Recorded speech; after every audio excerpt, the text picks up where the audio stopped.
Maintenant qu'on a réussi à travailler sur les différentes composantes du cadrage défensif, à savoir le fait de se mettre à l'intérieur, le fait de passer en fréquence et le fait de mettre un appui fort, l'objectif, c'est de recontextualiser tout ça dans une seule et même situation qui va reprendre tous ces éléments du plaquage du cadrage défensif de manière à pouvoir les automatiser. Ça, c'est un petit échauffement que j'avais mis en place avec beaucoup d'évolutions et qui du coup est très dynamique, mais qui est très très fatigant. Donc les joueurs commencent dans un premier temps, montent et mettent leur appui fort. Dans un second temps, là, on le voit sur la vidéo, ils passent en fréquence le plus rapidement possible, ils montent et ils doivent réussir à mettre leur appui fort. Même chose évolution, il commence de dos, le bouclier est toujours en statique. Et c'est ce que je vous disais, c'est-à-dire que là pour le moment c'est le début de l'échauffement, les joueurs sont plutôt frais, mais plus l'échauffement va avancer et plus les joueurs vont énormément fatiguer. Et donc du coup là on va avoir un déchet technique qui va être important sur le geste, puisque réaliser un geste en étant à froid c'est facile. Dès qu'on va devoir faire la même chose mais avec de la fatigue, ça va être plus compliqué. L'évolution suivante, du coup, c'est simplement ils sont en step et le bouclier va décider soit d'avancer droit ou soit de partir vers la droite ou vers la gauche. Et donc ça va être au défenseur de réagir pour réussir à partir du bon côté, mettre sa tête du bon côté et mettre son appui fort pour engager la bonne épaule et avoir un axe fort. D'accord. On est sur un travail avec une intensité quand même assez modérée. Là, on voit par exemple, il vient de se planter d'appui, le joueur avec le maillot d'Afrique du Sud. Et donc, c'est un joueur qui, lui, a un appui fort à gauche, qui est à l'aise à gauche. Par contre, sur tout ce qui va être à droite, il a plus de mal. Et donc, l'objectif, voilà, on le voit encore, là, il a du mal. Et donc, l'objectif, ça va être de réussir à réguler ça, d'autant plus qu'avec la fatigue, il va avoir de plus en plus de mal à le faire. Donc là, il commence un petit peu plus loin, ça commence de dos et au signal top, on a le bouclier, même chose qui part à droite ou à gauche et le défenseur qui du coup se retourne, gagne du terrain, passe en fréquence et doit mettre son appui fort.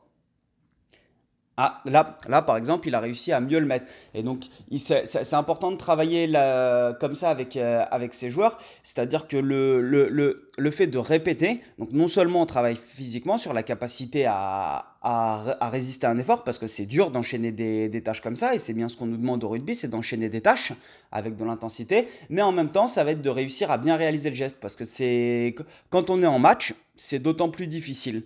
Là, l'évolution suivante, on a le défenseur qui est en train de se déplacer entre le plot bleu et le plot rouge avec des petits en fait en pas chassé tout simplement. Le bouclier qui est en statique et au bout d'un moment le bouclier décide de partir d'un côté et le défenseur doit réagir et réussir à engager son épaule. Là, ce que j'essaye de modéliser là-dessus, c'est que on a beau travailler l'appui fort et le cadrage défensif, ça se passera jamais comme on veut en match puisque le porteur de balle a quand même un temps d'avance sur sa prise de décision et ça va être très dur de réagir au dernier moment. Et donc là, on est sur la capacité du défenseur à réagir et à s'organiser dans un laps de temps qui est très court. C'est pour ça qu'il commence très proche, le bouclier et le défenseur. Il doit s'organiser dans un laps de temps très court pour réussir à monter, toujours en gardant épaule, bassin vers l'embut adverse, en l'occurrence là vers le bouclier, et réussir à mettre son appui fort en engageant sa tête du bon côté. Et donc là il est plutôt pas mal, le joueur en jaune.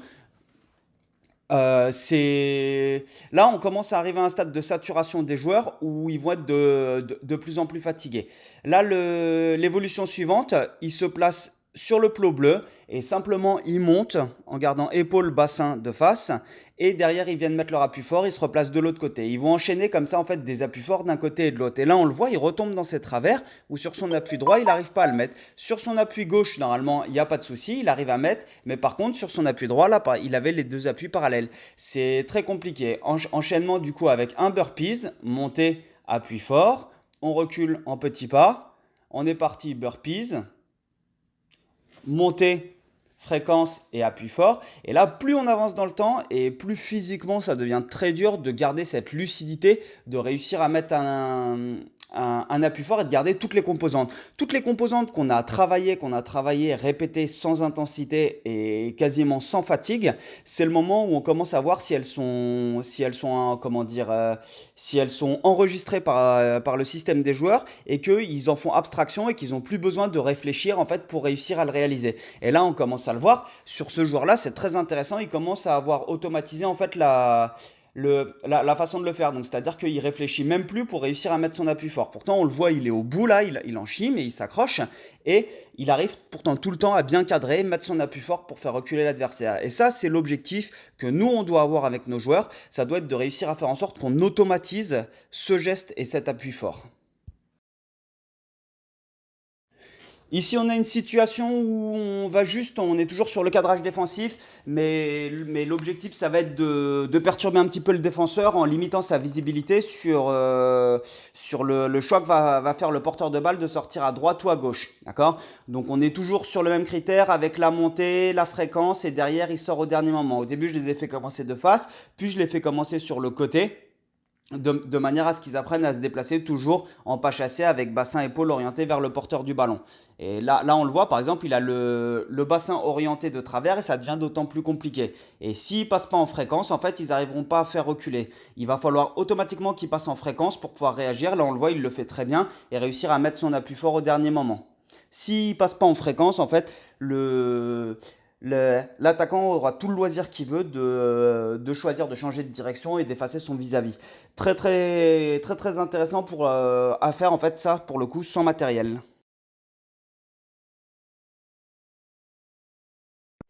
Cette situation est une petite situation de duel assez simple avec un défenseur qui commence en faisant des tout petits appuis. On a deux attaquants avec un ballon chacun et il y a un des deux attaquants qui va décider de partir et le défenseur doit réagir et doit le cadrer. On a le droit de changer de direction, mais il faut toujours que le défenseur réussisse à garder en fait sa lucidité. Là on voit il n'y a que deux défenseurs, donc le but c'est vraiment que ces deux défenseurs ils travaillent en enchaînant en fait les cadrages défensifs de manière à accumuler de la fatigue et à perdre en lucidité. Et là, ils doivent toujours prendre les informations, rester avec les épaules et le bassin de face, passer en fréquence et mettre leur appui fort. Par exemple, lui, on voit qu'il ne passe pas en fréquence et qu'il ne met pas d'appui fort. D'accord? Là, il garde le bassin de face, il passe en fréquence, il vient mettre son appui fort pour faire reculer. Et donc là, on est en fait, toujours sur la capacité des joueurs à bien cadrer en défense et surtout à cadrer avec une accumulation de fatigue. Ça reprend là, pour le coup, toutes les composantes qu'on a vues sur le cadrage défensif.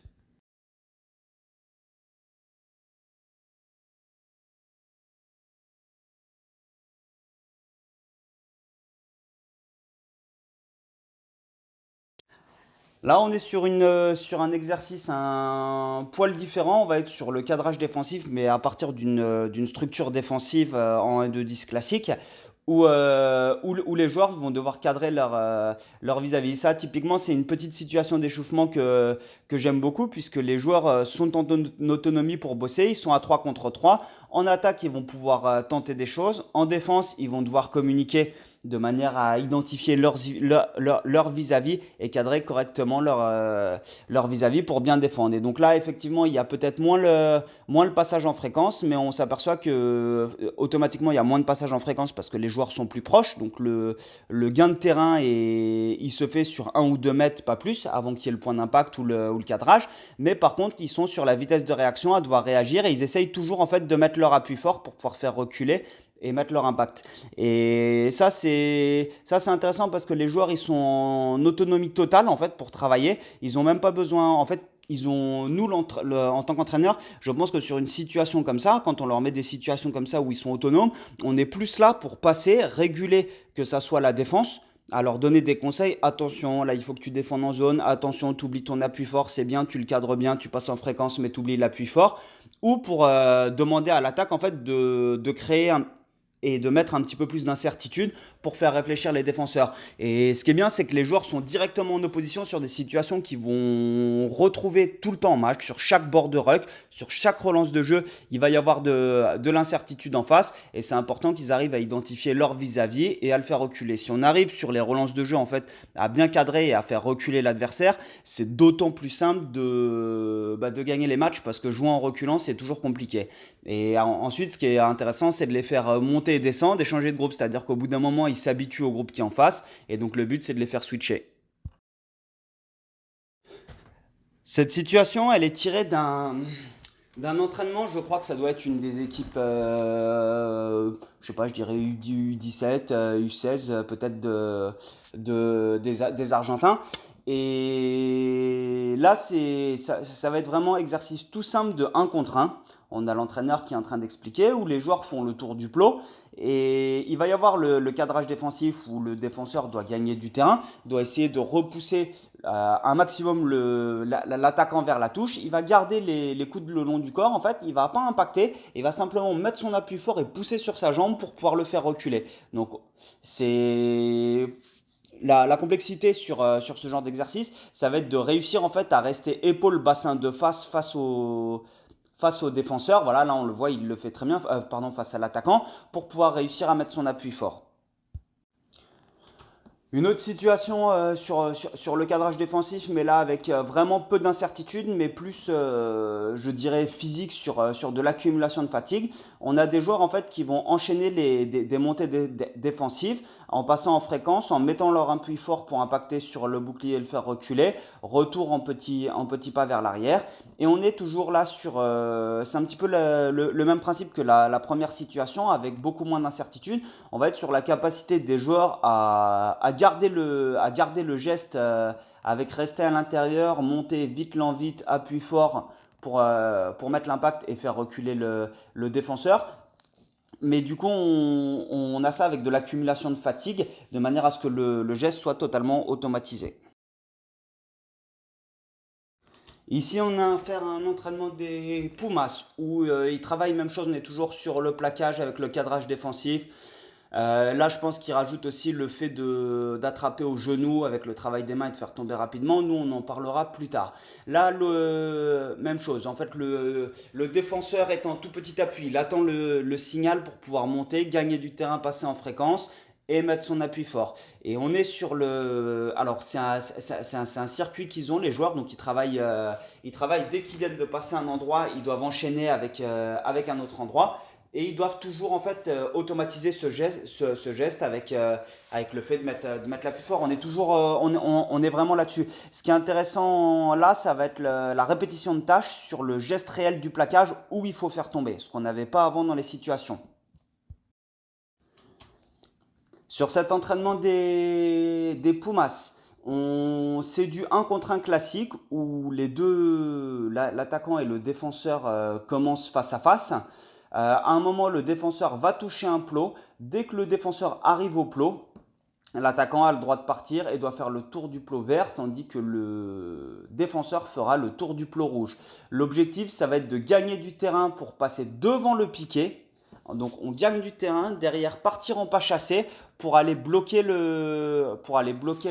l'attaquant et le faire reculer. Donc pourquoi ça? Parce que ça arrive souvent qu'en match le défenseur soit en retard par rapport à l'attaquant, ce qui est normal puisqu'on défend à l'intérieur. Le seul problème, c'est quand on est en retard de ne pas avoir le bassin de travers sur la poursuite, parce que sinon en un seul appui on se fait effacer.